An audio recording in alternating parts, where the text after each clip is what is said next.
السلام علیکم ورحمۃ اللہ وبرکاتہ۔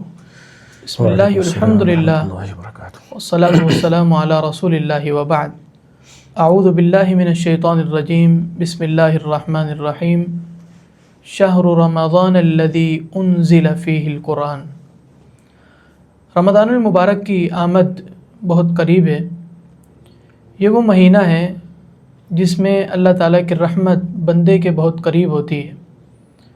جنت کے دروازے کھول دیے جاتے ہیں، جہنم کے دروازے بند کر دیے جاتے ہیں، اور سارا سال اللہ تعالیٰ سب سے زیادہ جس مہینے میں اپنے بندوں کی مغفرت فرماتا ہے وہ رمضان المبارک کا مہینہ ہے۔ اسی حوالے سے آج ایک پوڈ کاسٹ کے ساتھ اویس مشتاق الصفا میڈیا کی طرف سے آپ کی خدمت میں حاضر ہیں۔ آج ہماری اس پوڈ کاسٹ میں ہمارے ساتھ موجود ہیں ہمارے معزز مہمان گرامی، جو ہمارے استاد کا درجہ رکھتے ہیں،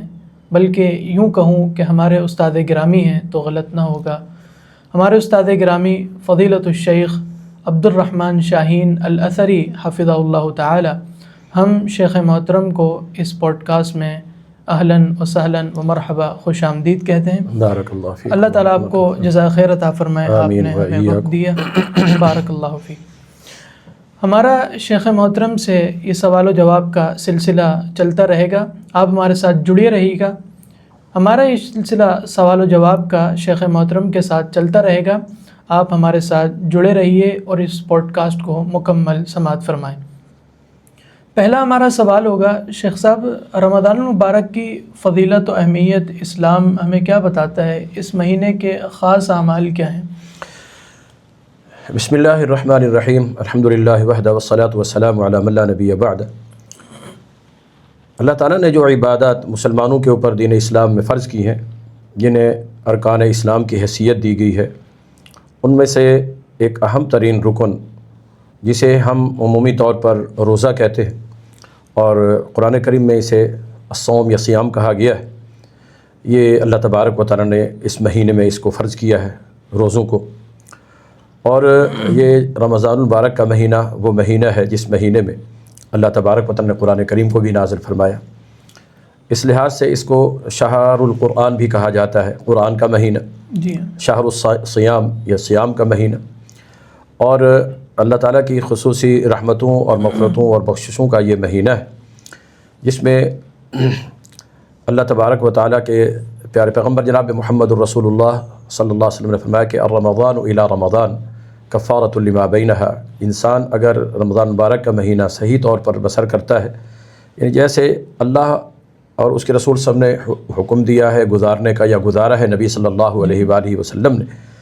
وہ شرعی تمام معمولات اور مسنون اعمال اور افعال اور وہ فرائض بھی جن کا اہتمام لازمی ہے ایک مومن مسلمان کے لیے، ان کو ادا کرتے ہوئے جب اس رمضان کو گزارتا ہے تو اس رمضان کی وجہ سے پھر اگلے رمضان تک کے جو گناہ ہے، رمضان الی رمضان، یہ گناہوں کے کفارہ بن جاتا ہے۔ رمضان المبارک کا جو لفظ رمضان ہے، یہ عربی کے لفظ رمضان سے جو ہے نا مشتق ہے، اور رمضان حر الرمضان، یہ یعنی کہ جب گرمی کے موسم میں دھوپ سخت ہونے لگتی ہے اور پتھریلی زمین ہو تو وہ سخت گرم ہو جاتی ہے، جس سے پاؤں جلتے ہیں، تو چلتے ہوئے بغیر جوتی کے جب انسان چلتا ہے تو پاؤں جلتے ہیں۔ تو اسی طرح رمضان یہ وہ مہینہ ہے کہ جس مہینے میں اعمال صالحہ کی کثرت کی بنا پر اللہ تعالیٰ انسانوں کے، اپنے بندوں کے گناہوں کو جلا دیتا ہے، ختم کر دیتا ہے، بھسم کر دیتا ہے، تو اس مناسبت سے اس کا نام رمضان مبارک۔ اور یہ جتنے سال کے 12 مہینے ہیں، ان میں سے خصوصیت کے ساتھ کہ عمومی طور پر تو ہمارے ہاں یہ روزوں کا مہینہ سمجھا جاتا ہے یا کچھ حد تک قرآن کا مہینہ، لیکن اس کے ساتھ ساتھ اور بھی بہت سی عبادات ہیں جن کا تعلق جو ہے وہ رمضان المبارک کے ساتھ ہے، جیسا کہ آخری عشرہ اور آخری عشرے میں جاگنا بالخصوص اہتمام کے ساتھ، اور پھر لیلۃ القدر کو تلاش کرنا اور اس کو پانے کے لیے اعتکاف، اور یہ ایسی عبادات ہیں جو خصوصیت کے ساتھ جو ہے نا رمضان کے ساتھ ان کا بہت اہم اور گہرا تعلق ہے۔ اور یہ استغفار کا مہینہ بھی ہے، توبہ کا مہینہ بھی ہے، گناہوں کی معافی کا، مغفرت کا، بخشش کا مہینہ بھی ہے۔ اس لحاظ سے اللہ تعالیٰ کی طرف انابت، اللہ تعالیٰ کی طرف رجوع اور اپنے گناہوں کی اللہ تعالیٰ سے مغفرت طلب کرنا، بخشش طلب کرنا. تو یہ اور اس کے ساتھ ساتھ اللہ تبارک و تعالیٰ جو ہے روزانہ آسمان دنیا پہ نزول فرماتے ہیں جیسے اس کی شان کو لائق ہے، اور جس طرح کے احادیث کے اندر اور نصوص کے اندر واضح بلا تعویل اور تکیف، کیفیت اور تمثیل کے اس پر ایمان لانا ضروری ہے. اور آ کر روزانہ جو ہے وہ وَذَلِكَ فِي كُلِّ لَيْلَةٍ مِّن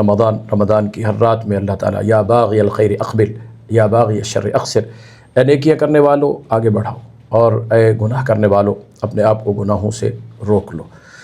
تو نبی اکرم صلی اللہ علیہ وسلم تو اس مہینے کی آنے سے پہلے، بعد اگرچہ روایات میں ذوف ہے، رجب سے ہی جو ہے وہ اہتمام، اور پھر بالخصوص شعبان کے مہینے میں سیدہ عائشہ رضی اللہ تعالیٰ عنہا فرماتی ہیں کہ نبی اکرم صلی اللہ علیہ وسلم اکثر شعبان روزہ رکھا کرتے تھے، اور اتنے زیادہ روزے کسی اور مہینے میں نہیں رکھتے تھے. بعض اوقات تو ہم یہ سمجھتے تھے شاید مکمل شعبان ہی جو ہے نا وہ روزوں کے ساتھ آپ گزار دیں گے، تو وہ اسی لیے ہوتا تھا تاکہ مسلسل رمضان مبارک کے روزے کے لیے اپنے آپ کو تیار کیا جائے، استعداد وہ پیدا کی جائے، اور ایک عادت بن چکی ہو رمضان کے آنے کے اوپر کہ پھر رمضان کا روزہ جو ہے وہ انسان کو زیادہ شدت کے ساتھ محسوس نہ ہو. اور یہ ارکان اسلام میں سے ایک بنیادی رکن ہے. کتب علیکم الصیام، جیسا کہ قرآن مجید میں اللہ تبارک و تعالیٰ نے اس کا ذکر فرمایا ہے کہ یہ تمہارے اوپر لکھ دیا گیا ہے. اور لغوی طور پر تو یہی ہے کہ صوم کا معنی الامساک، اپنے آپ کو روک لینا، لیکن شرعی طور پر الامساک عن الاکل والشرب والجماع نہارا، کہ صبح صادق کے طلوع ہونے سے لے کر غروب آفتاب تک اپنے آپ کو کھانے پینے اور جنسی ایسی جو چیزیں ہیں ان سے اپنے آپ کو روک لینا. صرف یہی مقصد نہیں ہے، کھانا انسان کے لیے حلال ہے، پینا انسان کے لیے حلال ہے، لیکن اس سے روکا جا رہا ہے تاکہ ہماری عادت اور روٹین یہ بن جائے کہ ہم ہر اس چیز سے اپنے آپ کو روکنے والے بن جائیں جس سے اللہ اور اس کے رسول صلی اللہ علیہ وسلم نے روکا ہے. اور یہ ایک بنیادی فریضہ ہے اسلام کے فرائض میں سے. سن 2 ہجری میں جو ہے نا اس کو فرض کیا گیا، اور اس سے پہلے ام المؤمنین سیدہ عائشہ رضی اللہ عنہ فرماتی ہیں کہ رمضان کے روزوں کے فرض ہونے سے پہلے محرم کا روزہ جو تھا نا وہ فرض تھا، لیکن جب رمضان کے روزے فرض ہوئے تو پھر محرم کے روزے میں اختیار دے دیا گیا، من شاء فلیصم ومن یشاء فلیفطر، جو چاہے روزہ رکھ لے، جو چاہے روزہ چھوڑ دے. اگرچہ روزوں کا تعلق فرض عبادت کی حیثیت سے صرف رمضان مبارک کے ساتھ، لیکن صرف رمضان کے ساتھ خاص نہیں ہے. روزے شوال کے 6 روزے ہیں وہ سنت سے ثابت ہیں. ہر مہینے کے اندر 13، 14، 15 یا ایام بیض جو ہے 15، 16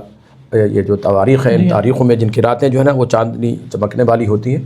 ایام بیض، ان کے متعلق بھی نبی صلی اللہ علیہ وسلم نے فرمایا ہے کہ من صام ایام البیض الثلاث فکأنما صام الدہر کلہ، گویا کہ اس نے سارے سال ہی روزے رکھے ہیں، 6 روزے وہ. اور پھر نبی صلی اللہ علیہ وآلہ وسلم ہر سوموار اور جمعرات جی یوم الخمیس اور پیر اور جمعرات کا روزہ جو ہے نبی صلی اللہ علیہ وسلم پابندی سے رکھا کرتے تھے.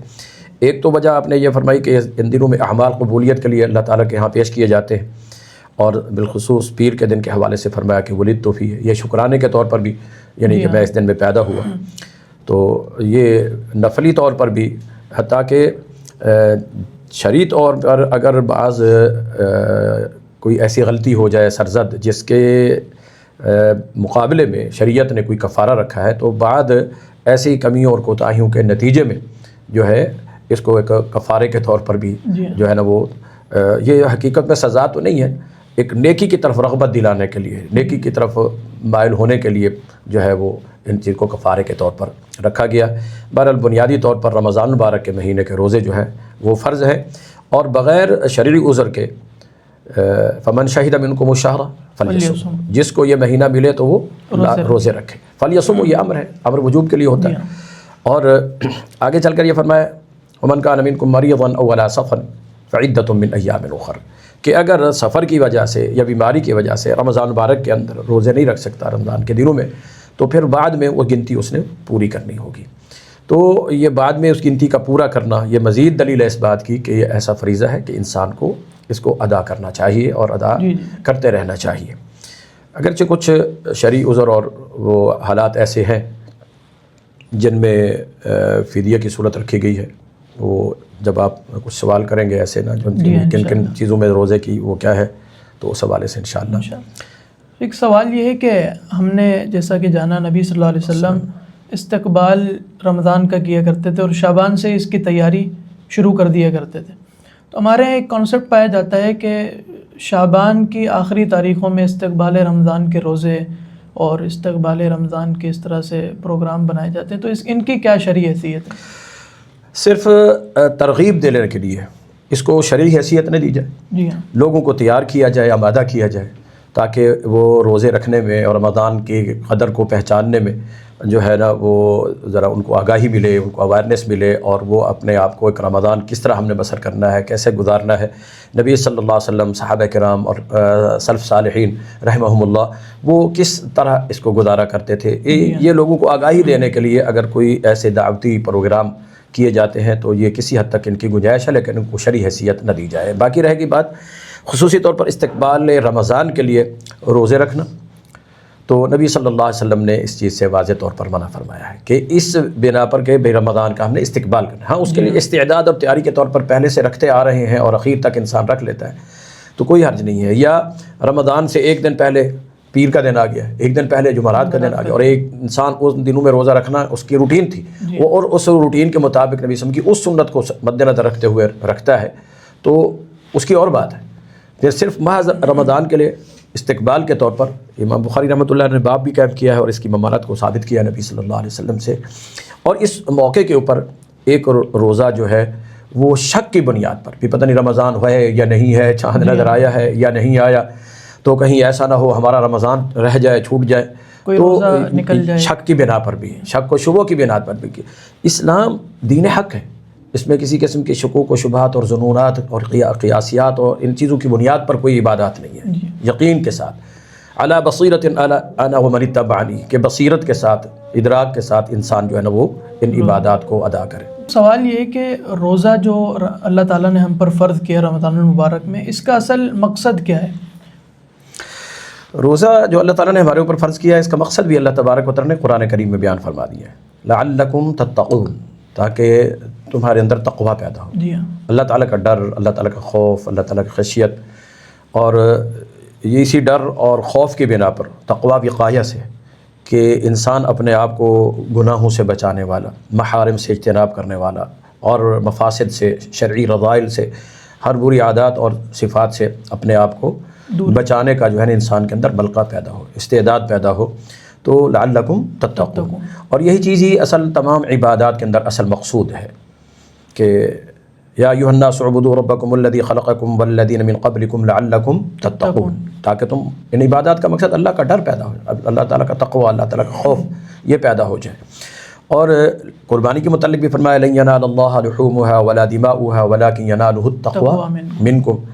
اور حج کے اندر بھی جو ہے فإن خیر الزاد التقوی، یعنی اکثر عبادات کے اندر اصل مقصود جو ہے نا وہ کیا ہے؟ تقویٰ ہے۔ اور قرآن کریم بھی اس رمضان کے مہینے میں نازل ہوا تو اس کے متعلق بھی یہ فرمایا ھدی للمتقین، کہ یہ متقی لوگوں کے لیے جو تقویٰ اختیار کرنا چاہتے ہیں ان کے لیے یہ ہدایت ہے، اس میں اللہ تعالیٰ نے راہبری اور رہنمائی رکھی ہے۔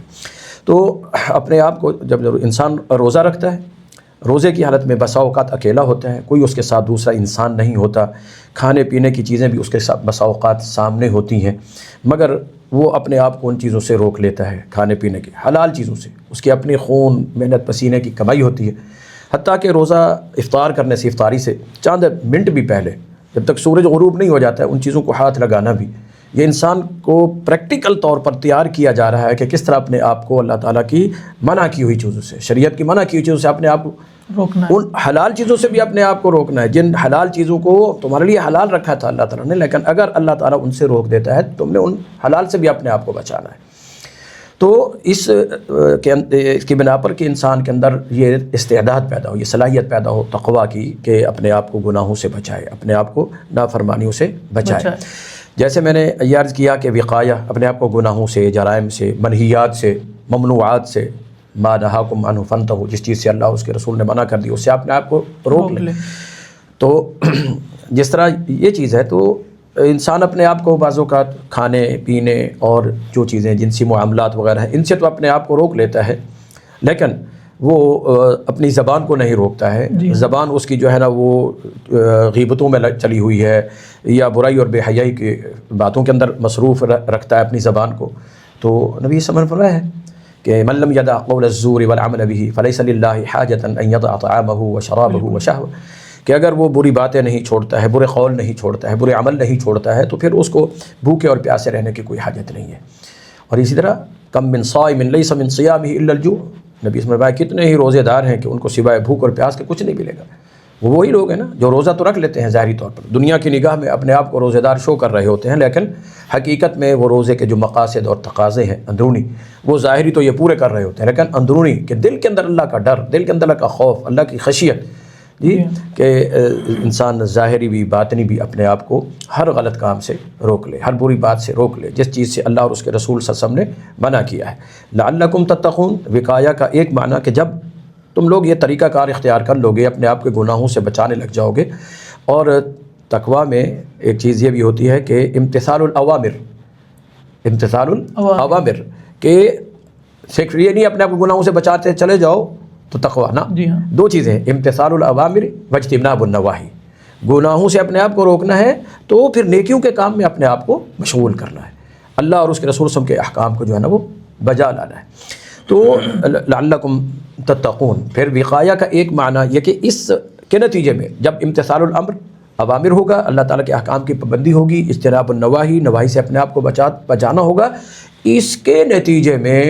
تمہیں اللہ تبارک و تعالیٰ جہنم کے عذاب سے بچا لے گا۔ جیسا کہ روزے کے متعلق نبی صلی اللہ علیہ وسلم نے فرمایا الصیام جنۃ، کہ روزہ کیا ہے؟ ڈھال ہے۔ جب انسان روزہ رکھتا ہے تو یہ روزہ انسان کو گناہوں سے بچاتا ہے، اور اسی طرح جنتن یہ ڈھال ہے کہ قیامت کے دن پھر یہی روزہ جو ہے الصیام والقرآن یشفعان للعبد، روزہ کیا کہے گا؟ انی منعتہ من الاکل والشرب، یہ اللہ میں نے اس کو کھانے پینے سے روکے رکھا، یہ مجھے ادا کرنے کے لیے اس نے اپنے آپ کو روکا، تو فشفعنی فیہ، میری سفارش اپنے اس بندے کے حق میں اللہ تو قبول فرما۔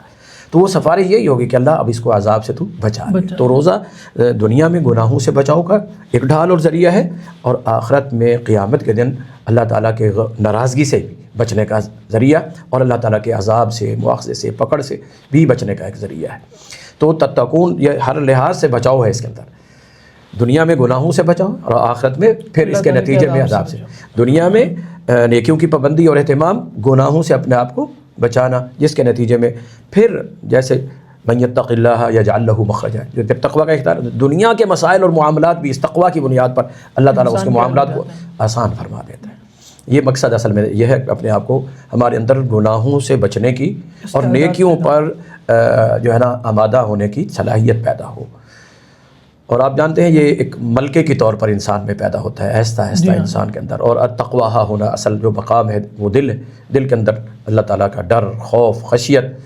یہ کھانا پینا کس لیے چھوڑ رہے ہیں؟ اس لیے چھوڑ رہے ہیں کہ اللہ نے منع کیا، وہی چیزیں جو اللہ کی نعمتیں ہیں اللہ نے حلال کی ہیں ان سے روک دیا اس نے، تو ہم نے رک جانا ہے۔ ہاں غروب ہوتے ہی پھر ٹھیک ہے، ہاں رات بھر تم جو ہے نا کھا سکتے ہو، پی سکتے ہو، حتیٰ یتبین لکم الخیط الابیض من الخیط الاسود من الفجر، اور وہی جنسی ضروریات جن کی پابندی تھی، مگر یہ ہے کہ احل لکم لیلۃ الصیام الرفث، پھر ان چیزوں کی اجازت مل گئی شرعی حدود و قیود میں رہتے ہوئے۔ تو یہ اصل مقصد ہے کہ ہمارے اندر نیکیوں کے کرنے کا جذبہ پیدا ہو اور برائیوں سے بچنے کی صلاحیت۔ وہ اصطلاحات المحدثین یا اصول حدیث میں نا راوی ہو عادل، عادل کے لیے لازم ہے کہ وہ صاحب تقویٰ ہو۔ عدالت کیا ہے؟ وہ ملکہ ہوتا ہے جو انسان کو امتثال الاوامر پر اور اجتناب النواہی پر جو ہے نا وہ آمادہ کرتا ہے۔ تو یہ وہی تقویٰ ہے کہ انسان اپنے اندر نیکیوں کا جذبہ رکھے اور گناہوں سے بچنے کا ملکہ پیدا ہو جائے۔ جیسا کہ ہم نے ابھی جانا شیخ محترم سے کہ روزے کی جو اصل روح ہے وہ تقویٰ ہے، جس طرح اور عبادات ہیں ان میں جو اصل روح ہے وہ تقویٰ ہے، للہیت ہے، دل میں اللہ تعالیٰ کا ڈر پیدا ہو، دل جو گناہوں کی آماجگاہ بنا ہوا ہے وہ دھل جائے۔ یہ رمضان المبارک کی مبارک گھڑیوں میں انسان بآسانی کر سکتا ہے۔ ایک سوال پیدا ہوتا ہے شیخ محترم کہ رمضان المبارک میں جو روزے اللہ تعالیٰ نے فرض کیے ہیں، کیا ایک بندہ جو بہت کڑی کہیں پر مزدوری کرتا ہو، کیا اس کے لیے کوئی گنجائش ہے، یا پھر ایسے افراد جن کے لیے اللہ تعالیٰ نے گنجائش رکھی ہے کہ وہ روزے چھوڑ سکتے ہیں، اس کا فدیہ دے سکتے ہیں، اسے کون لوگ ہیں؟ اصل بات تو یہی ہے کہ جیسا کہ اللہ تعالیٰ کا حکم اور فرمان بھی ہے قرآن کریم کے اندر کہ فمن شہد منکم الشہر فلیصمہ، تو وہ لازمی طور پر روزہ رکھے۔ جو اس سے شروع والی ایک آیت ہے جس میں بنیادی طور پر روزے کی فرضیت کا ذکر ہے، اس میں وعلی الذین یطیقونہ فدیہ، کہ وہ لوگ جو اصل میں یطیقونہ اس کی طاقت رکھتے ہیں جی تو وہ فدیہ دیتے ہیں۔ بعض اہل علم نے تو یہ وضاحت کی ہے کہ یہ آیت ابتدائی طور پر تھی کہ طاقت کے باوجود انسان جو ہے نا وہ روزہ نہ رکھنا چاہے تو فدیہ دے سکتا ہے، اور بعض عالم نے کہا کہ نہیں یہ منسوخ نہیں ہے بلکہ یہ آیت محکم ہے۔ والذین یطیقونہ ایک تو یہ کہ باب افعال ہے، باب افعال میں بھی بعض اوقات سلب ماخذ ہوتا ہے، یعنی اس کا جو اصل مصدری معنی ہے نا اس کی نفی، تو یہ پھر اس وقت لا یطیقونہ کے معنی میں، اور بعض اہل علم نے یہاں پر لا کو محذوف بھی مانا ہے، لا یطیقونہ جو عذر اور معذوری کی بنا پر،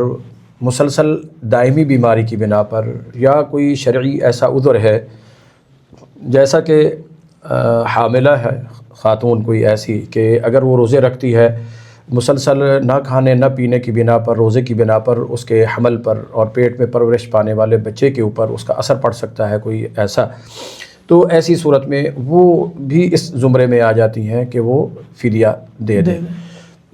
اسی طرح مرضع دودھ پلانے والی جو خاتون ہے کہ جو دودھ پلا رہی ہے، ظاہر ہے کہ اس نے بچے کو دودھ پلانا ہے اور روزہ بھی رکھنا ہے، تو روزہ رکھے گی تو بچے کو صحیح طور پر دودھ نہیں پلا سکے گی، تو یہ بھی اس زمرے میں آ سکتی ہیں، اور ایسی صورت میں فدیہ بھی۔ اور بعض اہل علم نے تو ان دونوں کو بھی جو ہے نا وہ مریض کے حکم میں شامل کیا ہے کہ مرض ہے دو قسم کی، ایک تو مرض ہے عارضی، کچھ دنوں کے لیے ایسے کوئی موسمی ہے یا کوئی چھوٹی موٹی ہے ایسی جس کی وجہ پر 2-4 روزے چھوٹ گئے انسان کے، پھر بعد میں جو ہے نا وہ روزے گنتی عدۃ من ایام اخر پوری کرنی ہے، اور ایک مرض ہے دائمی، یعنی جیسے کوئی عمر کے اس حد تک پہنچ چکا ہے کہ اب اس کا شفا یاب ہونا اس دائمی مرض سے، بیماری سے مشکل ہے، ممکن نہیں ہے، تو پھر ایسی صورت میں اس کو اجازت دی گئی کہ وہ فعدۃ من ایام اخر نہیں ہے، اس کے لیے ففدیہ طعام مسکین، کہ وہ فدیہ دے کر جو ہے نا وہ اپنا اس کے روزے کا فدیہ کتنا ہوتا ہے؟ یہ تو جیسے روزہ رکھوانے کا ہے نا، جو یعنی روزہ رکھنے کے لیے شرعی طور پر تو یہی ہے کہ جتنا ایک مسکین جو ہے وہ کھا سکتا ہے اس کی ضرورت کو مد نظر رکھتے ہوئے، اور میانہ جو ہے نا درمیانہ قسم کا، یا یہ ہے کہ جس مسکین کو ہم دینا چاہتے ہیں ان کے گھریلو روزانہ کی خوراک کا، غذا کا کیا سلسلہ ہے، ان کی وہ پوری ہو جائے روزانہ کی بنیاد پر۔ دوسرا یہ ہے کہ دینے والے کی استطاعت کے اوپر منحصر ہے کہ وہ ان کے اپنے گھر کے اندر جو ہے نا وہ کس لحاظ سے نارمل کھانا جو ہے نا وہ بنتا ہے، تیار ہوتا ہے، اس لحاظ سے وہ جو ہے وہ مسکین کا کھانا دے۔ وسعت اپنی طاقت کے لحاظ سے، اگر وسعت یعنی طاقت زیادہ رکھتے ہیں اس لحاظ سے، یا اپنے گھر کے اندر ایک اچھا اور یعنی کہ مناسب خرچے والا کھانا ہوتا ہے تو اسی حساب سے وہ دیں گے۔ ایک گھر کے اندر یعنی غریبانہ سا ماحول ہے، سبزی دال وغیرہ کے اوپر گزارا، آج کل تو سبزیاں اور دالیں بھی مہنگی ہیں، تو اس کی وسعت اور طاقت کے لحاظ سے اس کا جو ہے نا وہ ایک یعنی کہ روزے کے لحاظ سے ایک دن کا کھانا وغیرہ جو ہے نا وہ دے دیا جائے۔ بعض اوقات بعض علماء نے سحری اور افطاری یعنی طعام جو ہے نا اس کا دے دیا جائے۔ اور جو ایسی مرض کے اندر مبتلا ہیں کہ جنہیں شفا کی امید ہے تو پھر وہ فدیہ نہ دیں بلکہ وہ اس کی قضا دیں، یعنی بعد میں اتنے دن جتنے دن روزے رہ گئے ہیں وہ صحت کے ایام میں روز کی قضا دیں۔ جہاں جی جیسے آج کل شوگر ہے نا جیسے بعض لوگوں کو، تو یہ ایک دائمی مرض ہے، اب ایسا مریض جو ہے وہ بعد میں بھی اس مرض سے اس کا چھٹکارا پانا مشکل ہے۔ اس میں 2 صورتیں ہیں، بعض صورتیں جو کہ شوگر کی یعنی مناسب لیول ہے، اس میں کوئی اتنا زیادہ انسان کو بھوک پیاس یہ چیزیں جو ہے نا تکلیف نہیں دیتی ہیں، مرض نہیں بڑھتا ہے، ویکنس یا کمزوری نہیں ہوتی جس کی وجہ سے اس میں جو ہے نا وہ حرج واقع ہو، تو بلکہ بسا اوقات جو ہے وہ فاسٹنگ جو روزے کی نارمل جو بھوک اور پیاس ہے وہ الٹا اس کی اگر شوگر لیول ہائی ہو تو وہ لو ہو جاتا ہے، مسلسل نہ کھانے نہ پینے کی بنا پر بعض اوقات یہ صحت کا باعث بھی بن جاتا ہے روزہ۔ اور اگر لیول ہائی ہے جس کے اوپر یعنی کہ شوگر کے کم ہونے کے اوپر بسا اوقات غشی کے دورے پڑتے ہیں یا بے ہوشی کا خطرہ ہوتا ہے یا بندے کے اندر اتنی ویکنیس اور کمزوری پیدا ہو جاتی ہے کہ وہ اٹھنے بیٹھنے چلنے پھرنے یا دیگر اپنے معاملات جو یومیہ ہے تاکہ نماز وغیرہ کے لیے اس کے اندر مشکلات پیدا ہو سکتی ہیں، تو پھر ایسی صورت میں وہ روزے کو جو ہے نا وہ مؤخر کر سکتا ہے۔ اور مرض ایسی ہے کہ وہ مسلسل عمر کا تقاضا بھی ایسا ہے کہ دوبارہ اس سے صحت یاب ہونے کی امید نہیں ہے، تو پھر وہ کفارہ بھی دے سکتے ہیں، فدیہ طعام مسکین کا۔ رمضان المبارک میں شیخ ایک عظیم عمل کیا جاتا ہے تراویح، جی، لیلۃ القدر کی تلاش بھی کی جاتی ہے۔ چلے ہم چیدہ چیدہ بات کر لیتے ہیں۔ جی، تراویح، یہ قیام اللیل، تراویح اور دیگر اس کے جو نام ہے صلاۃ اللیل، یہ ایک ہی ہیں یا رمضان میں الگ ہے اور عام دنوں میں الگ ہوتی ہے؟ دیکھیں جیسے میں نے شروع میں بھی عرض کیا تھا کہ یہ کئی عبادات کا مہینہ ہے، صرف روزوں کا مہینہ نہیں ہے۔ اور روزے کے حوالے سے بھی نبی صلی اللہ علیہ وسلم نے یہی فرمایا تھا، من صام رمضان ایمانا واحتسابا غفر له ما تقدم من ذنبه۔ ایمان کی حالت میں یعنی عقیدہ توحید صحیح ہے، عقیدے میں شرک نہ ہو۔ واحتسابا دوسری شرط یہ ہے اللہ تعالیٰ سے ہی روزے کے اجر و ثواب کی امید طلب کرتے ہوئے انسان رمضان کے روزے رکھتا ہے تو اللہ اس کی زندگی کے پہلے گناہ معاف فرما دیتا ہے۔ ویسے تو جو رات کی عبادت ہے، قم اللیل الا قلیلا، نبی صلی کو بھی حکم دیا گیا تھا، اور پھر علم ان سیکون منکم مرضی وآخرون یضربون فی الارض یبتغون من فضل اللہ، تو تہجد یا قیام اللیل، رات کا قیام عام راتوں میں بھی جو ہے نا ایک مطلوب عبادت ہے۔ علیکم بقیام اللیل فإنہ داب الصالحین منکم، نبی فرماتے ہیں کہ قیام اللیل کو لازم پکڑو، کہ یہ تم سے پہلے لوگوں کی بھی جو ہے نا ایک نیک اور اچھی خصلت اور عادت تھی، تو تم بھی اس کو اختیار کرو۔ اور خود نبی صلی اللہ علیہ وسلم عام حالات میں بھی قیام کیا کرتے تھے، اور اس بنا پر بھی نبی صلی اللہ علیہ وسلم ہمارے لیے اسوہ حسنہ ہے۔ راتوں کا قیام، یہ جسے ہم تہجد کہتے ہیں یا قیام اللیل کہا جاتا ہے عام حالات میں۔ اب بات آ رہی ہے نا رمضان مبارک کے حوالے سے، عمومی طور پر جس نماز کو ہم تراویح کہتے ہیں، تو اس کا نام بطور صلاۃ التراویح کے جو ہے یہ سلف صالحین بالخصوص صحابہ کرام اور تابعین تک اس کا یہ نام اتنا زیادہ معروف نہیں تھا۔ اس کو قیام رمضان سمجھتے تھے یا قیام اللیل بھی کہہ دیتے تھے اس کو، تو بالخصوص رمضان مبارک کے حوالے سے اس کا اہتمام کیا جاتا ہے، تو پھر اس کو قیام رمضان بھی کہہ دیتے ہیں، جسے عام حالات میں ہم تراویح کہتے ہیں۔ اس کی بھی جو ہے وہ اہمیت اپنی جگہ ہے کہ نبی صلی اللہ تعالی وسلم جو ہے نا وہ اس پورے مہینے کے اندر جو ہے نا وہ اہتمام کرتے تھے اس کا۔ اور پھر آپ نے یہ بھی ارشاد فرمایا کہ من قام رمضان ایمانا واحتسابا غفر له ما تقدم من ذنبه، کہ جو رمضان کا قیام کرتا ہے، اب رمضان یکم سے لے کر اخیر تک جو رمضان ہے، یعنی ان راتوں کا جو قیام کرتا ہے، وہاں پر بھی شرطیں دونوں ہیں، ایمان و احتسابا، تو غفر له ما تقدم من ذنبه۔ اور نبی صلی اللہ علیہ وآلہ وسلم نے تو ویسے ہی سارا سال یہ اہتمام کرتے تھے، لیکن رمضان مبارک کے مہینے کے آنے کے اوپر جو بالخصوص صحیح بخاری اور سنن ابو داؤد وغیرہ کے اندر اور دیگر حدیث کی کتابوں میں تفصیل ملتی ہے، آخری عشرے میں بالخصوص نبی صلی اللہ علیہ وسلم کے حوالے سے یہ ایک اور چیز بھی آتی ہے کہ احیا لیلہ کلہ، کہ آپ آخری عشرے کی جو نا اذا جاء العشر الاخر شد میدرہ، یہ اپنی تہبند اور چادر کو کس لیتے تھے تاکہ عبادت کے اندر یہ رکاوٹ نہ ہو، اور ایقظ اہلہ لیلہ کلہ، اپنے گھر والوں کو بھی سب کو جگاتے تھے اور اس رات کا احیاء کرتے تھے۔ احیاء کا معنی یہی ہے کہ اس کو قیام کے اندر اور عبادت کے اندر صرف کرنا، اس کو زندہ رکھنا، رات کو سونا نہیں ہے، کیونکہ سونے کے اوپر نا لفظ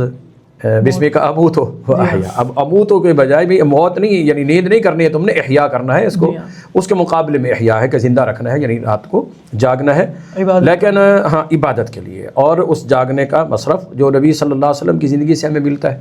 وہ یہی ہے کہ آپ اپنے آپ کو عبادت کے اندر مشغول رکھتے تھے۔ ہمارے ہاں بھی راتوں کو جاگا جاتا ہے، دوستوں کے ساتھ پارٹیاں کی جاتی ہیں تراویح وغیرہ پڑھنے کے بعد، یا سحری تک بھئی سوئیں گے تو پھر کیسے سحری کر سکیں گے۔ یہ جاگنا جو ہے یہ دنیاوی مقاصد کے لیے ہے، دوستوں کو خوش کرنے کے لیے یا وقت ٹائم اور پاس کرنے کے لیے بھی، چلو بھئی اچھا گزر جائے، اور نہیں، احیاء جو ہے وہ احیاء یعنی عبادات کے ساتھ اپنی رات کو زندہ رکھنا، مشغول رکھنا، قرآن کی تلاوت ہو گئی، ذکر اذکار ہو گئے، استغفار توبہ ہو گئی، اور اسی طرح یہ قیام اللیل رات کا۔ نبی صلی اللہ علیہ وسلم نے بعض روایات کے مطابق کہ جو ہے نا وہ اہتمام کیا ایک رات، تو ایک تہائی حصے تک،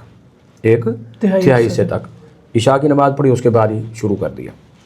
پھر دوسری رات اہتمام کیا تو نصف یعنی لیل تک، آدھی رات تک، اور پھر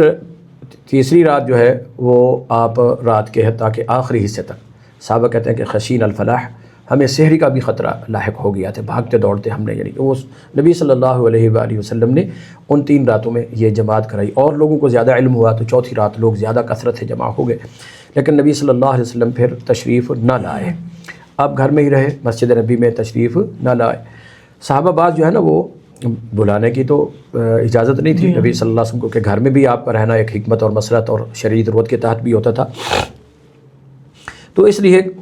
جب صبح کی نماز کے لیے نبی صلی اللہ علیہ وسلم تشریف لائے اور آ کر نماز پڑھائی، جماعت کرائی، اور اس کے بعد آپ نے فرمایا سمعت تنحنحکم، میں تمہارے کھانسنے وغیرہ کی آوازیں سنتا رہا ہوں، لیکن میں تمہاری طرف لم اخرج الیکم، اس لیے نہیں آیا کہ خشیت ان یفرض علیکم، کہ کہیں تمہارے اوپر یہ عبادت فرض نہ ہو جائے، پھر فرض ادا کرنا مشکل ہو جائے گا ہر ایک کے لیے۔ یہ شفقت تھی نبی صلی اللہ علیہ وسلم کی، جو اللہ نے آپ کو رحمت للعالمین بنایا اس کا، کہ امت کے لیے یہ آپ نے کہ فرض نہ ہو جائے، تو اس لیے میں نہیں نکل کر آیا۔ لیکن نبی صلی اللہ علیہ وآلہ وسلم بذات خود بھی رمضان کی راتوں میں بھی اس کا خصوصی طور پر اہتمام کیا کرتے تھے، اور حکم بھی دیا کہ رات کے قیام کی ابھی حدیث آپ نے سنی۔ پھر ایک حدیث اور بھی ملتی ہے جو الحمدللہ صحیح سند کے ساتھ اور 2-3 کتابوں کے اندر حدیث کی معتبر مستند کتابوں میں موجود ہے، کہ من صلی العشاء بجماعت وقام معه، کہ جو شخص عشاء کی نماز جماعت کے ساتھ پڑھتا ہے پھر اسی کے ساتھ ہی مل کر قیام کرتا ہے، جی حتیٰ انصرف، حتیٰ کہ جب امام فارغ ہوتا ہے تو پھر یہ اس کے ساتھ فارغ ہوتا ہے، تو کتب له قیام لیلۃ کلھا، اللہ تبارک و تعالیٰ اس کے لیے ساری رات کی عبادت کا قیام لکھ دیتا ہے، ساری رات کے قیام اللہ تعالیٰ اس کے لیے لکھ دیتا ہے۔ جو بعض اوقات لوگ کچھ کم علم سے یہ اعتراض کرتے ہیں کہ نبی صلی اللہ علیہ وسلم نے تو 3 راتیں جماعت کرائی ہیں، تم سارا مہینہ کیوں کراتے ہو،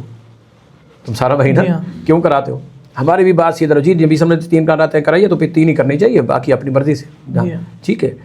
یہ ایک مسنون عبادت ہے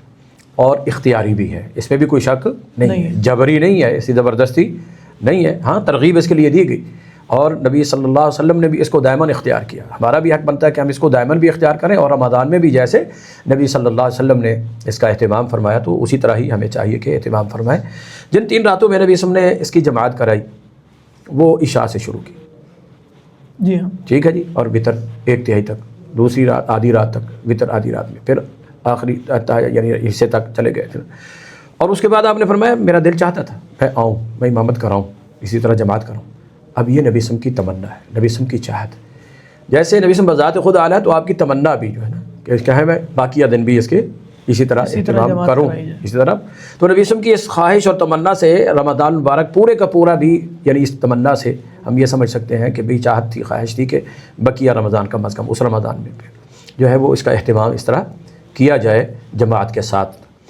ہمارے ہاں اس کو صرف ایک انفرادی عبادت سمجھ کر بعض اوقات لوگ جو ہے نا وہ سستی کرتے ہیں یا غفلت کا شکار ہوتے ہیں، مسجد میں باجماعت جب تراویح ہو رہی ہوتی اس میں وہ اہتمام نہیں کرتے جو کہ کرنا چاہیے، جو مطلوب ہے۔ تو یہ جو دوسری حدیث میں نے بیان کی ہے اس سے کہ من صلی العشاء بجماعت، امام کے ساتھ عشاء کی نماز، ثم صلی معه قام معه، دونوں لفظ ہیں کہ اس کے ساتھ نماز پڑھتے ہوئے اپنا قیام گزارتا ہے، حتیٰ انصرف، بعض لوگ 4 پڑھ کر چھوڑ کر پھر چلے جاتے ہیں، باقی گھر میں پڑھ لیں گے وہاں پر، ٹھیک ہے جی، ہو تو جائے گا، جائز بھی ہے، لیکن پوری رات کے قیام کا اجر و ثواب، ٹھیک ہے جی، حتیٰ انصرف، حتیٰ انصرف، اس کے مشروط، جب اس نے وتر پڑھ لی تو پھر پڑھ لی، ٹھیک ہے جی۔ اور اب یہاں پر ایک سوال پیدا ہوتا ہے، امام کے ساتھ پڑھ لی تھی، وتر بھی پڑھ لیے تھے، اب رات کے آخری حصے میں اگر انسان کا دل کرتا ہے یا وقت مل جاتا ہے تو پھر کیا کرنا چاہیے؟ بنیادی طور پر اللہ تعالیٰ نے جو اصول دیا ہے نا وہ ہر معاملے میں کہ لقد کان لکم فی رسول اللہ اسوۃ حسنہ، ان 3 راتوں میں بھی نبی صلی اللہ علیہ وسلم نے وتروں کے بعد پھر الگ سے کوئی، حالانکہ نبی صلی اللہ علیہ وسلم کے اوپر بعد اہل علم یہ کہتے ہیں کہ تہجد جو ہے نا وہ فرض تھی، یہ اسی بنا پر کہ جب آخری رات تھی نبی صلی اللہ علیہ وسلم آخر تک چلے گئے، اور اس کے بعد حتیٰ کہ سحری، تو پتہ چلا نبی صلی اللہ علیہ وسلم نے الگ سے کوئی تہجد نہیں پڑھی، ٹھیک ہے جی، اور وتروں کے بعد دوبارہ ایسا الگ سے کوئی خصوصی اہتمام نہیں کیا۔ اور یہ بات بھی صحیح ابن حبان اور ابن خزیمہ میں حدیث موجود ہے، سیدنا جابر رضی اللہ عنہ بیان کرتے ہیں صلی اللہ علیہ رسول اللہ صلی اللہ علیہ وسلم کہ ان 3 راتوں میں نبی صلی اللہ علیہ وسلم نے ہمیں جو نماز پڑھائی تھی 8 رکعات و 3 وتر، 8 رکعت اور 3 وتر، ٹوٹل 11 رکعت، ٹوٹل 11 رکعت۔ اور جب ام المؤمنین سیدہ عائشہ رضی اللہ تعالیٰ سے پوچھا گیا کہ نبی صلی اللہ علیہ وسلم کی رمضان کی نماز کیا تھی، عبادت کیا تھی، یعنی رات کی، تو امی جان نے یہی جواب دیا کہ ما کان یزید علی 11 رکعۃ فی رمضان ولا فی غیرہ، کہ رمضان ہو یا غیر رمضان، یہ ایک جنرل بات ہے، اگرچہ وقتاً فوقتاً کہیں 13 کا ذکر مل جاتا ہے، تو وہاں پر بھی محدثین نے بلکہ تعداد بنیادی طور پر تو یہی ہوتی تھی، مگر وہ وطروں میں بعض اوقات وہ 5 اور 7 وغیرہ تک کا جو ہے نا وہ ہو جاتا تھا، تو 17 رکعتوں کا بھی ذکر آ جاتا ہے، وہ بمائے وطروں کے، اگر وطروں کی تعداد بڑھا دی جائے تو۔ بہرحال ان 3 راتوں میں بھی نبی صلی اللہ علیہ وسلم کی یہی تعداد تھی، اور امی عائشہ جو مستقل نبی صلی اللہ علیہ وسلم کا معمول بیان فرماتی ہیں، وہ گھر میں بھی یہی تھا، اور پھر مسجد میں بھی جن 3 راتوں میں آپ نے پڑھایا تو وہ بھی یہی تھا، اور اس کا یعنی اہتمام اسی، اور پھر تعداد کے سلسلے میں اگرچہ بعض علماء اجازت دے دیتے ہیں، رمضان ہے نفلی عبادت بھی انسان کر سکتا ہے، لیکن زیادہ بہتر بات جو ہے نا وہ یہی ہے، جیسے حدیث میں نا ما کان یزید ہو جی، تو ہمارے لیے بھی بہتر یہی ہے کہ لا تقدموا بین یدی اللہ ورسولہ، خیال کرو اللہ اور اس کے رسول صلی اللہ علیہ وسلم سے آگے نہ بڑھو۔ اب یہ تو نہیں کہہ سکتے کہ حرام ہے، بہرحال اولا افضل بہتر یہ اسی تعداد کو ہی مد نظر رکھا جائے جو کہ نبی صلی اللہ علیہ وسلم سے سنت کے طور پر ثابت ہے۔ تو قیام اللیل، تراویح، اور پھر اس کے اندر کثرت کے ساتھ قرآن مجید کی تلاوت، ہاں جی، جیسے قیام اللیل کے حوالے سے یہی تھا نا، فَقْرَؤُوا مَا تَيَسَّرَ مِنَ الْقُرْآنِ، اس میں جتنا قرآن تم آسانی سے پڑھ سکتے ہو پڑھو، تو قیام اللیل اور قرآن کی تلاوت اس کے اندر جی، یہ دونوں چیزیں جو ہے نا ایک انداز پر لازم ملزوم ہے۔ لیکن اگر کسی کے پاس اتنا قرآن مجید حفظ نہیں ہے تو نبی صلی اللہ علیہ وسلم کے متعلق یہ بھی تو آتا ہے، ابن عباس فرماتے ہیں کہ قام بآیۃ لیلۃ کلھا، کہ نبی صلی اللہ علیہ وسلم نے ایک رات قیام کیا تو صرف ایک ہی آیت کے ساتھ قیام کیا، حتیٰ کہ ساری رات وہ ایک آیت ہی بار بار پڑھتے رہے بار بار۔ اگر کسی شخص کو چند ایک صورتیں یاد ہیں وہ انہی کو بار بار بھی پڑھ لیتا ہے، حتیٰ کہ ایک ہی صورت کو پھر دوبارہ دوسری رکعت میں بھی پڑھ لیتا ہے، تو اس میں کوئی حرج نہیں ہے، لیکن ان کے اندر جس قدر بھی ممکن ہو فقرؤوا ما تیسر، جتنا آسانی سے تم پڑھ سکتے ہو، جتنا انسان قیام برداشت کر سکتا ہے، کھڑا ہونا برداشت کر سکتا ہے، تو اس کا اہتمام کرنا چاہیے۔ شیخ آخری عشرہ رمضان المبارک کا بڑا مبارک عشرہ ہوتا ہے، اور نبی صلی اللہ علیہ وسلم مزید اس کے لیے مستعد ہو جاتے تھے عبادت کے لیے۔ اس آخری عشرے میں طاق راتوں کے اندر ایک رات کا ذکر ملتا ہے، لیلۃ القدر، جی، اس کی کوئی تعیین شریعت نے کی ہے کہ 27 بھی؟ پہلی بات تو یہ ہے کہ نبی اکرم صلی اللہ علیہ وآلہ وسلم نے، کیونکہ یہ رات بہت عظیم رات ہے، انا انزلناہ فی لیلۃ القدر، اس میں قرآن نازل ہوا۔ اب رات کو نازل ہوا، احادیث میں سیرت میں مختلف واقعات ملتے ہیں، فلاں موقع کے اوپر قرآن نازل ہو، فلاں موقع کے اوپر قرآن، فلاں کو، تو اس کا ایک مقصد جو ہے نا اہل علم علماء نے یہ بیان کیا ہے کہ اس کا نزول، ٹھیک ہے جی، جو لوح محفوظ سے تھا وہ آسمان دنیا پر تک کے لیے ایک ہی رات میں کر دیا گیا، وہ اس رات میں ہوا۔ پھر اس آسمان دنیا سے 23 سال کے عرصے میں تھوڑا تھوڑا آہستہ آہستہ جس قدر ضروریات اور جس قدر حالات اور واقعات اور اللہ تعالیٰ ضرورت محسوس کرتا تھا اس کے تحت نازل فرماتا تھا۔ تو انا انزلناہ فی لیلۃ القدر، اور انا انزلناہ فی لیلۃ مبارکہ،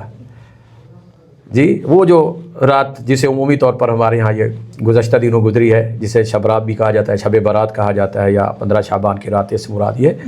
انا انزلناہ فی لیلۃ مبارکہ۔ سورہ دخان کی اس آیت میں بھی یہی لیلۃ القدر ہی در حقیقت مراد ہے، ٹھیک ہے جی، انا انزلناہ، کہ قرآن اس میں نازل ہوا ہے، اور وہ رات کہاں ہے؟ شہر رمضان الذی، قرآن کب نازل ہوا؟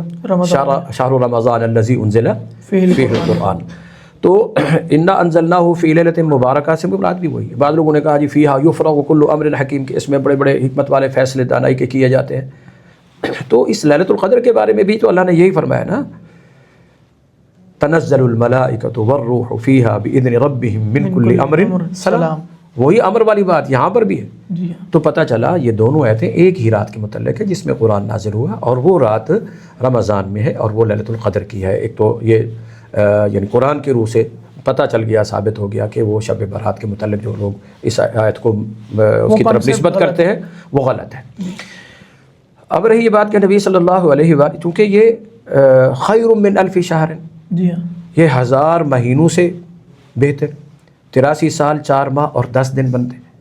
اگر اس ایک رات کے جو گھنٹے ہیں ان کو ہم کاؤنٹ کریں تو وہ بھی سالوں کے برابر جا کر بنتے ہیں، جی۔ تو یہ کتنی قیمتی رات ہے، کتنی قیمتی رات ہے، اسی لیے تو نبی صلی اللہ علیہ وسلم نے فرمایا نا کہ من قام لیلۃ القدر ایمانا واحتسابا غفر له ما تقدم من ذنبه، کہ جس شخص کو اس کا قیام نصیب ہو جاتا ہے. ہمارے یہاں تو عام طور پر یہ سمجھا جاتا ہے نا کہ جو ہے جی لیلۃ القدر مل جائے. جی ہاں ٹھیک ہے نا جی، لیلۃ القدر کا قیام ہے اصل مقصود اور مطلوب بھی. من قام لیلۃ القدر ایمانا واحتسابا غفر له ما تقدم من ذنبه، کہ اس کی عبادت جو ہے نا وہ اتنی عظمت، 1000 مہینوں سے اعلیٰ، 1000 مہینوں سے افضل اس کی عبادت ہے. تو اس بنا پر اس رات کو ڈھونڈنے اور تلاش کرنے کے لیے نبی صلی اللہ علیہ وسلم نے کیا کیا؟ ایک سال جب شروع میں رمضان کے روزے فرض ہوئے اور یہ ساری چیزیں، تو نبی صلی اللہ علیہ وسلم نے پہلا عشرہ بھی اعتکاف کیا اس رات کو ڈھونڈنے کے لیے کہ کون سی رات ہے کون سی نہیں.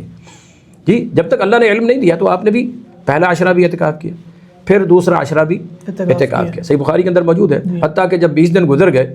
صلی اللہ علیہ وسلم نے فرمایا کہ اب لگتا ہے کہ شاید یہ رات گزر گئی اور ہمیں پتہ نہیں چل سکا، اب لہٰذا اعتکاف ختم کرتے ہیں. لیکن اتنے میں جبرائیل آ گئے اللہ تعالیٰ کی طرف سے، اور صبح کی نماز پڑھ چکے تھے.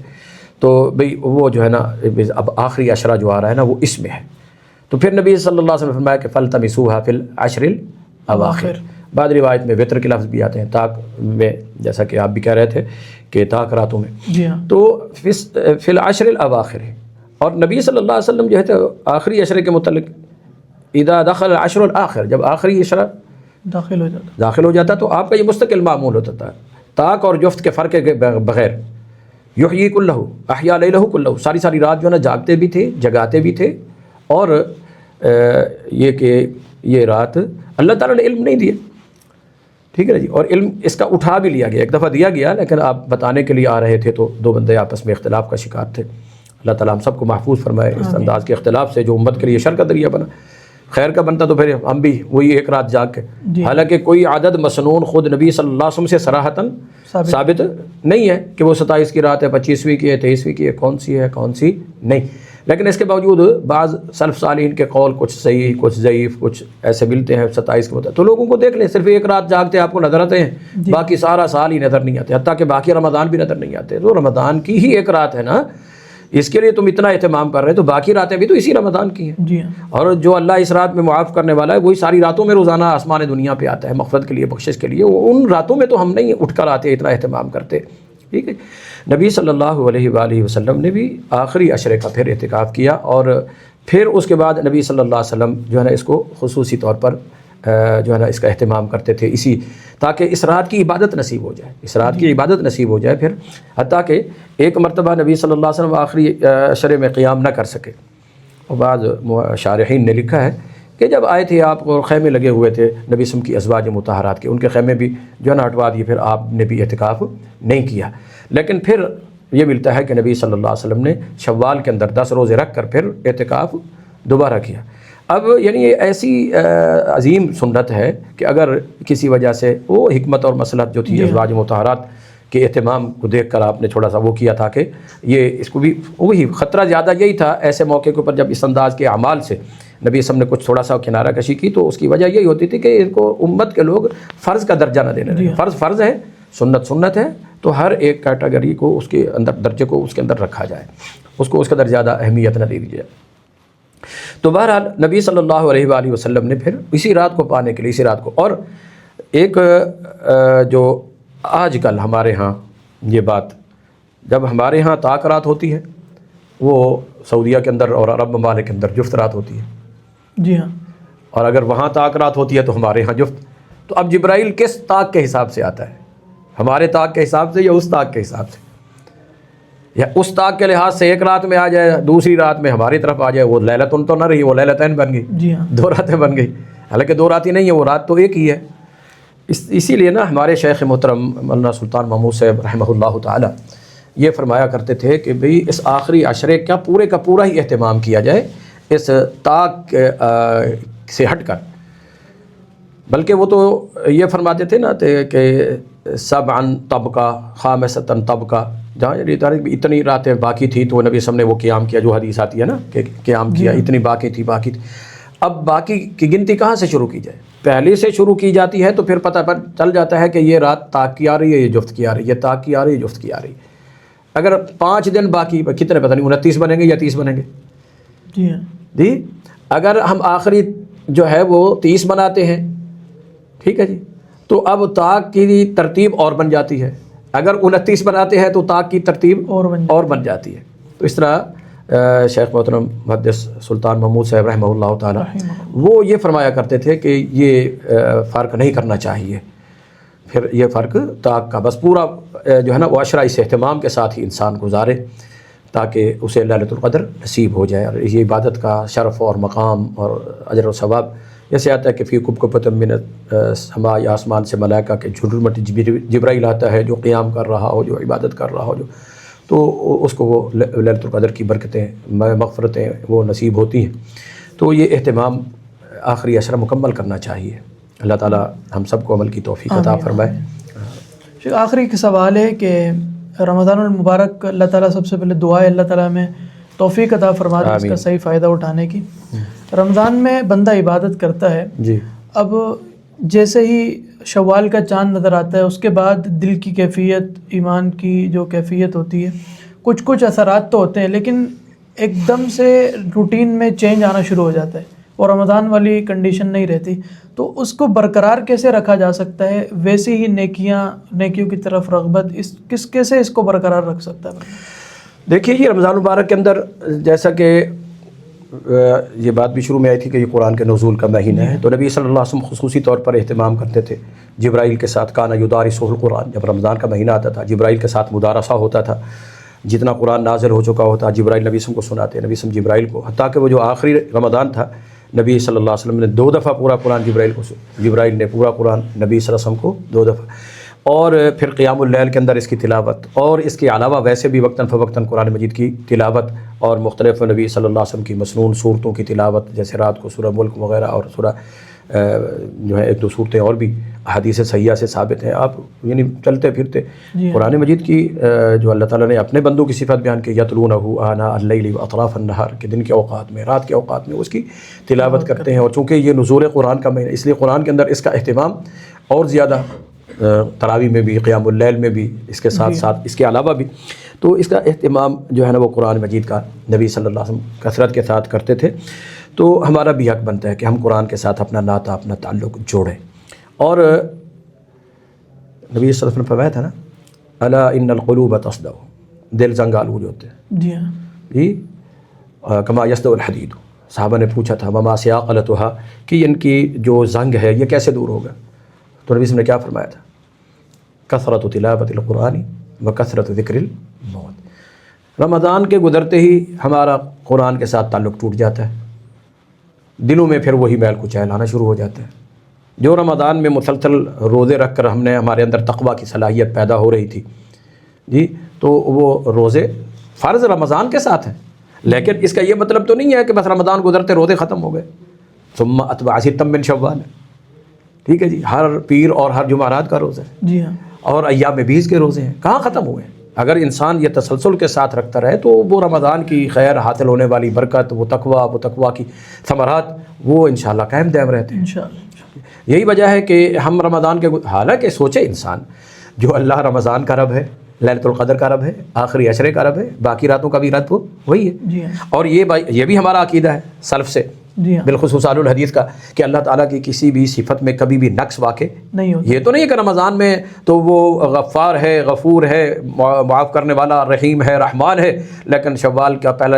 عید کی چاند نظر آتے ہی اس کی رحمت میں نعوذ باللہ کوئی کمی واقع ہو جاتی ہے، اس کی مغفرت میں، اس کی عطا میں، اس کی سخا میں کوئی کمی واقع ہو جاتی ہے؟ نہیں، نقص واقع نہیں ہوتا۔ ہاں، ان مواسم کی بنا پر یا جن چیزوں کے شرعی دلائل موجود ہیں اس موقع کے اوپر اللہ تعالیٰ کی مغفرت اور اللہ تعالیٰ کی رحمت کے اضافہ اور کثرت جی جن کا یہ ذکر آتا ہے، ان دلائل کو ایمان کے ساتھ ہم نے ماننا بھی ہے، تسلیم بھی کرنا ہے، مگر وہ جت قدر زیادہ ہوتی ہیں وہ اتنی ہی برقرار رہتی ہیں، ان میں کمی نہیں ہوتی، بلکہ دوسرا ایسا موقع آنے پر اس کے مزید اضافہ تو ہو جاتا ہے مگر کمی واقع نہیں ہوتی۔ تو اس لیے رمضان گزرنے سے کوئی اللہ تعالیٰ کی رحمتوں میں فرق نہیں آ جاتا، اللہ تعالیٰ کی کوئی ربوبیت میں فرق نہیں آ جاتا، اس کی ملکوتیت میں کوئی فرق نہیں آ جاتا۔ وہی رب ہے جو لیلۃ القدر کا رب ہے، وہ رمضان کی راتوں کا قدر ہے، رمضان کے دنوں کا رب وہی ہے، تو باقی سارے کے سارے دن اور رات جی ان سب کا بھی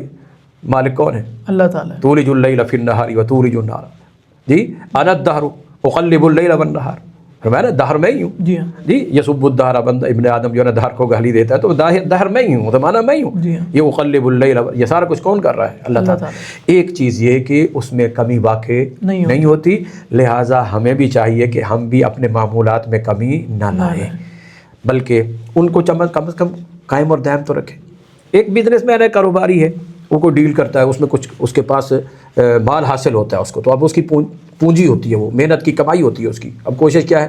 میری یہ پونجی ضائع نہ سیو رکھے. ہاں، ہم صرف عبادتوں کو کر لینا ہی کافی نہیں ہے. ایک چیز جہاں ایک میں اور بھی بتا دوں کہ ابراہیم علیہ السلام کو اللہ نے حکم دیا کہ یہاں بیت اللہ بنائیے، بوّأنا لإبراہیم مکان البیت، وہ بیت اللہ کی جگہ بھی متعین اللہ نے کر کے دی، حکم بھی وہی دیا، وسائل بھی اللہ نے عطا کیے کہ اگر وہ تعمیر کے اندر کوئی رکاوٹ پیدا ہو رہی تھی جی حجر اسود اتار دیا گیا جس کے اوپر کھڑے ہو کر تعمیر کرتے رہے، جیسا کہ بعض روایات میں بھی آتا ہے. تو اسباب اور وسائل بھی اللہ نے مہیا، جب بنا لیا تو دعا اب ہاں جی ہم نے یہ کر لیا، ہم نے وہ کر لیا، اللہ تیرا گھر بنا دیا. نہیں، وتقبل منا، یہ ہے سلف صالحین اور انبیاء کا کہ عبادت بھی کرتے تھے تو انہیں فکر ہو جاتا تھا اس بات کا کہ اللہ کے ہاں قبول ہو جائے، اور دوسرا یہ فکر ہوتا تھا کہ ہماری محنت ضائع نہ ہو. جی ہماری محنت ضائع نہ ہو، ہمارا اس کا پورا صلہ ملے. وہ سنبھالتے تھے، پھر اس کو جیسے کسی کے پاس کوئی خزانہ ہوتا ہے اس کو سنبھال کے رکھتا ہے کہ چور ڈاکو اس کو لوٹ نہ لے. تو شیطان جو ہے وہ لٹے رہا ہے ایمان کا بھی، اعمال صالحہ کا، تقویٰ کا. سب سے پہلے اس کی نقب یہی ہوتی ہے کہ بھئی مومن کی میں کسی طرح نیکی برباد کر دوں، اس کی عبادتوں کو تہس نہس کر دوں. تو اس لیے شیطان کے شرور سے بھی اپنے آپ کو اور پھر اپنی کی ہوئی رمضان کی عبادتوں کو بھی جی ہم نے محفوظ رکھنا ہے. اللہ تعالیٰ نے قرآن کریم میں فرمایا نا وَلَا تَكُونُوا كَالَّتِي نَقَضَتْ غَزْلَهَا مِن بَعْدِ قُوَّةٍ أَنْكَاثًا. بڑھیا تھی، چرخہ کاٹ کے وہ اس نے سوت کو کاٹتی تھی، مگر پھر وہ یہ شاید کچا رہ گیا، وہ سارے کا سارا ادھیڑ دیتی تھی. اب ہمارے لیے بھی یہ حکم ہے کہ رمضان میں جو کچھ ہم نے کاتا ہے، جو کچھ ہم نے بونا ہے، جو کچھ ہم نے بنایا ہے، اب اس کو ہم نے اپنے ہاتھوں نہیں ادھیڑنا، اپنے ہاتھوں سے نہیں زیب برباد کرنا. وہ تو کم عقل تھی، تو پھر فرمایا تم نے اس کی طرح کم عقل نہیں ہو جانا، اپنی محنت کو ضائع نہیں کرنا ہے. جو رمضان کی عبادتوں کی عادت بنی ہے وَاعْبُدْ رَبَّكَ حَتَّى يَأْتِيَكَ الْيَقِينُ. اب یہ تمام عبادات، تمام معمولات یہ اب یقین تک ہونے چاہیے. یقین کا کیا معنی؟ موت جی، موت تک. اب ان کے اوپر تم نے فَاسْتَقِمْ كَمَا أُمِرْتَ، ان کے اوپر ڈٹ جانا ہے. إِنَّ الَّذِينَ قَالُوا رَبُّنَا اللَّهُ ثُمَّ اسْتَقَامُوا، یعنی ان اعمال کے اوپر، ان عبادات کے اوپر استقامت، دوام جی. اور نبی صلی اللہ علیہ وسلم نے بھی یہی فرمایا نا احب الاعمال اللہ ادومها. سیزنلی نہیں، صرف موسمی نہیں، جی ہاں، دائمی طور پر وہ اعمال، وہ عبادات کہ پھر یہی رمضان کا سرمایہ یہ سارا سال جو ہے وہ اس کو اوپر قائم دائم رکھنا ہے. قرآن کی تلاوت کا موقع اللہ نے چھین نہیں لیا جی ہاں. وہ موقع موجود ہے، تلاوت کے ساتھ، قرآن کے ساتھ تعلق رکھیں. اور اسی طرح ہمارے یہاں عام طور پر یہ بات بھی ہے نا کہ صرف جی یہ عظمتوں کا مہینہ ہے، فضیلتوں کا مہینہ ہے، عبادات کا اجر و ثواب زیادہ ہوتا ہے، تو بہت سے لوگ جو ہے نا وہ کیا کرتے ہیں، اس کو یہ بھی سمجھتے ہیں کہ شاید زکوٰۃ کا مہینہ بھی یہی ہے. جی ہاں. حالانکہ زکوٰۃ کے لیے اصول ہے کہ وہ سال گزرنے کے اوپر اگر کسی آدمی کو مال شوال میں حاصل ہوا ہے تو اس کے اوپر اگلے شوال میں زکوٰۃ فرض ہوگی. جس کو محرم میں ہو رہا ہے تو اس کو محرم میں ہوگی. ہاں اگر اس نیت سے، ہاں یہ بات بھی بجا ہے کہ اعمال اور عبادات کا اجر و ثواب بڑھا دیا جاتا ہے اس کے یعنی رحمتوں اور برکتوں کی وجہ سے، اس میں کوئی شک نہیں ہے. کوئی آدمی اگر اپنا سالانہ حساب کتاب اس ترتیب کے ساتھ ترتیب دے دیتا ہے تو اس میں حرج تو نہیں ہے، لیکن یہ خاص کر لینا کہ یہ زکوٰۃ کا مہینہ ہے،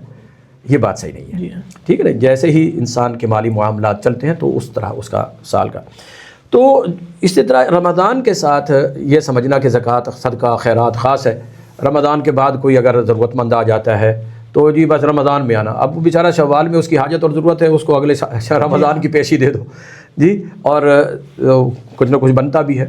تو زکوٰۃ ہے، صدقات ہیں، اس انداز پر نفلی یعنی کہ جو اہتمام ہے، رات کا یہ قیام ہے، وہ بھی تو نفلی طور پر تہجد کے طور پر رمضان کے گزر جانوں کے بعد والی راتوں میں ہمارے لیے وہی رمضان کے اندر ہم اہتمام کرتے ہیں، ذرا مسجد میں جلدی آ جاتے ہیں تو ہم پہلے بھی آ جائیں جی. الذی ینتظر الصلاۃ فهو فی الصلاۃ، یہ حدیث ہے تو عام دنوں کے لیے. رمضان کے بعد ہم دیکھتے ہیں یہ بخیر قبل نماز پڑھ کے جی بیٹھے ہوئے مسجد میں، زیادہ سے زیادہ وقت مسجد میں گزار لیں. تو مگر نبی وسلم کی یہ حدیث من صلی ثم جلس فی مصلاه، جو نماز پڑھتا ہے اور نماز پڑھنے کے بعد اپنی نماز والی جگہ پر بیٹھا رہتا ہے تو تصلی لہ الملائکہ تستغفر له اس کے لیے مغفرت ہو. تو یہ حدیثیں جو ہے نا صرف رمضان کے ساتھ خاص تو نہیں ہے, عام دنوں کے لیے, عام دنوں میں بھی ہم اسی رمضان کی خیر و برکت کو برقرار رکھنا چاہیں تو برقرار رکھ سکتے ہیں. ہمارے ہاں تو عام طور پر یہی ہوتا ہے نا, بس چاند نظر آ گیا ہم جان چھوٹی, وہ ڈھونڈ رہے ہوتے ہیں 30 نہ رکھنے پڑ جائیں 30 نہ رکھنے پڑ جائے, 29 کوئی نظر آ جائے اللہ کرے جی. اور اعتکاف والے بھی چاہتے ہیں کہ بھئی 9 راتیں بیٹھ لیں, ثواب جو ہے نا وہ ہمیں 10 کا مل جائے. تو یہ تصور جو ہے نا, ایک تو اللہ تعالیٰ کی عبادت کو طوعاً کرنا چاہیے, دل کی رضامندی کے ساتھ, دل کی خوشی کے ساتھ, اپنے اوپر کوئی اللہ تعالیٰ کی طرف سے چٹی یا وہ نہیں سمجھنا چاہیے, ٹھیک ہے نا جی. اور رمضان کی وہ خیر و برکات اگر ہم چاہتے ہیں کہ یہ برقرار رہ جائیں تو پھر ان معمولات کو اور ان اپنے عمل کی ترتیب کو انسان کو چاہیے کہ رمضان کے علاوہ بھی برقرار رکھے, تو انشاءاللہ وہ خیر و برکتیں بھی ملتی رہیں گی. ایسا سمجھ لیں کہ رمضان میں بندوں کو پریکٹس کروائی جا رہی ہے تاکہ جی بالکل ہاں بہتر صحیح زندگی کہ ایک مہینہ ہم سے ایسے گزروایا جاتا ہے کہ اب باقی 9 مہینے تم نے ایسے گزار, ٹھیک ہے نا. حلال سے کیوں روکا جا رہا ہے روزے کی حالت میں؟ اپنی کمائی ہے, جی ہاں, کیوں روکا جا رہا ہے؟ سال بھر اپنی کمائی کو دیکھنا, جو اگر اس میں بھی کوئی ایسی چیز آئی ہوئی ہو نا جو جس سے ہم نے روکا ہوا ہے تو اس سے تم نے اپنے آپ کو روکنا ہے. سال بھر کے لیے, زندگی بھر کے لیے, یہ لعلکم تتقون, تو یہی ہے تاکہ تمہیں تقویٰ مل جائے, وہ صلاحیت پیدا ہو اور وہ پھر زندگی ہاں آپ کو دائمی طور پر. جی نبی صلی اللہ علیہ وآلہ وسلم بذات خود بھی اذا عمل عملا داوم علیہ, جب بھی کسی عمل کو اختیار کرتے تھے تو اس کے اوپر مداومت کر لیتے. یہی وجہ نا کہ نبی صلی اللہ علیہ وسلم کے متعلق آتا ہے وطر کے بعد بھی 2 رکعات پڑھتے تھے, دائمی طور پر پڑھتے تھے. جی ہاں, ہمارے لیے تو یہی حکم ہے نا کہ اجعلوا آخر صلاتکم اللیل وطر, کہ تم آخری نماز اپنی رات کی کیا بناؤ؟ وطر بناؤ. اچھا یہاں پر بعض اہل علم نے تھوڑا سا اختلاف کیا کہ نبی صلی اللہ علیہ وسلم 2 پڑھتے تو ہمیں بھی پڑھنی چاہیے. بعض اہل علم نے کہا کہ نہیں ہمارے لیے یہ حکم ہے, آپ اس کے اوپر جی ہاں, تو وہ تو آپ اس سنت کے اپنی عادت کے مطابق نا, جیسے ایک دفعہ ظہر کے بعد کی 2 رکعتیں رہ گئی تھیں اور نبی صلی اللہ علیہ وسلم نے عصر کے بعد ان کو پڑھا تھا, اور پھر وہ بھی بعض حدیث میں آتا ہے کہ پھر مستقل طور پر ان کو پڑھا کرتے تھے. تو اس سے ہمیں نبی صلی اللہ علیہ وسلم کا جو یہ پتہ چلتا ہے کہ آپ جس عمل کو بھی کرتے تھے تو پھر دائماً.